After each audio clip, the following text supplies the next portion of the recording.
Contexto histórico do livro de Apocalipse. Então, vamos fazer uma viagem no túnel do tempo e voltar ao primeiro século, para que possamos ter uma maior compreensão deste livro e da forma como ele foi escrito.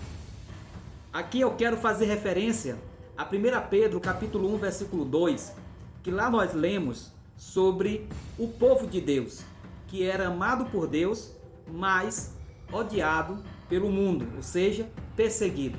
Então, o primeiro século, ele veio recheado de grandes perseguições pelos imperadores romanos. E quando nós olhamos para a historicidade, você vai encontrar as 10 maiores perseguições contra o cristianismo durante os 3 primeiros séculos da era cristã. E no primeiro século, o imperador que dominava, que reinava, era Nero.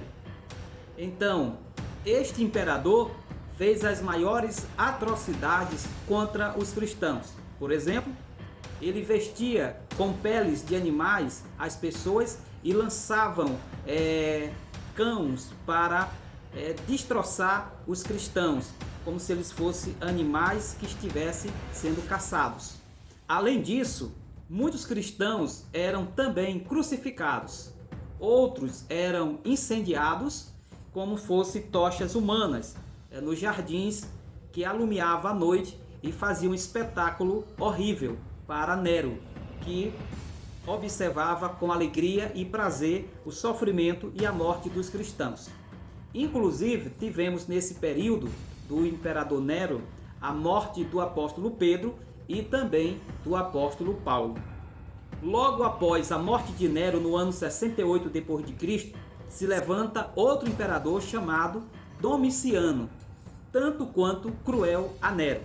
Nesta segunda onda de perseguição, João é aprisionado por ordem do imperador na ilha chamada Patmos, como lemos em Apocalipse capítulo 1, versículo 9.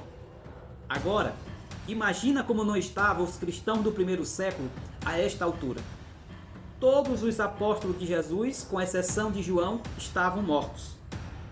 Sem nenhuma perspectiva, sem nenhuma orientação, o que se daria da fé, o que se daria dos cristãos?